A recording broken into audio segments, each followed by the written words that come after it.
कोई भी उत्सव जो होता है ना, उस उत्सव का द्योतक जो होगा कि भाई रेगुलर दिन जो है और उत्सव जो है, उसमें अंतर क्या होता है? उसमें अंतर ये होता है कि ठाकुर जी का भोग, राग और श्रृंगार जो है वो बदल जाता है। तो जहाँ पर हिम ऋतु चल रही थी और बसंत ऋतु का आगमन हुआ, तो श्री जी का भोग, श्री जी की राग, श्री जी को श्रृंगार, ये सारी ही चीज़ें जो है वो बदल जाती हैं। तो जैसे ही बसंत ऋतु आएगी, ऋतुराज बसंत का आगमन जैसे ही होता है, तो उसके आगमन पर जो है बसंत पंचमी मनाई जाती है और बसंत पंचमी पर श्री जी का भोग, राग, श्रृंगार बदलेगा। भोग में उनको बेसन का केसर या हलवा केसर युक्त एवं मेवा डाल के जो है वो अर्पण किया जाता है। श्रृंगार में अभी तक जितना भी हिम ऋतु का श्रृंगार था, वो सब जो है वो बढ़ा दिया जाएगा, जिसमें कि प्रभु के हस्त कमल में से दस्ताने, चरणों में से उनके मोजे, उनके समीप जो रखी जाती थी अंगीठी, वो भी जो है हटा दी जाती है। अभी तक पिछले 2 ढाई महीने से छींट छट से ठाकुर जी ने जो था फूलों का श्रृंगार, फूलों की मालाएं वो धारण नहीं करी थी। फूलों के सिर्फ छोर और तुर्रा जो थे वो ठाकुर जी की शीश पर, उनकी पाग पर धारण किए जाते थे। और अब बसंत पंचमी से जो है उनके लिए नए नए फूलों की मालाएं, फूल श्रृंगार जो है वो धारण जो है कराया जाएगा।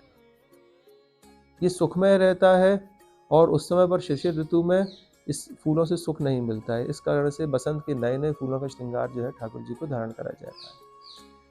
ये तो हो गई श्रृंगार की बात। अब रहती है राग रागनी की बात। प्रभु के सम्मुख बसंत की राग में जो है समाज गायन जो है वो होता है, और ये समाज गायन श्री राधा वल्लभ मंदिर में इतना ज़्यादा इम्पोर्टेंट है कि आप ये समझिएगा कि जो बसंत पंचमी पर श्रृंखला गाई जाती है समाज की, ये 15 पदों की है। ये 15 पदों की श्रृंखला जो है बसंत पंचमी पर मंदिर में तो श्री जी के सम्मुख गाई जाएगी। इसके अलावा दोपहर में उसी दिन सेवा कुंज में भी गाई जाती है। मानसरोवर की एकादशी जो आती है, फागुन बदी एकादशी, विजया एकादशी, उस दिन रात्रि जागरण के समय पर मानसरोवर में ये 15 पदों की श्रृंखला गाई जाएगी बसंत की। और 40 दिन बाद में चैत्र की चौथ पर जब बाधक ग्राम में होली का उत्सव मनाया जाता है, उस दिन जो है समाज में भी यही बसंत की श्रृंखला गाई जाती है।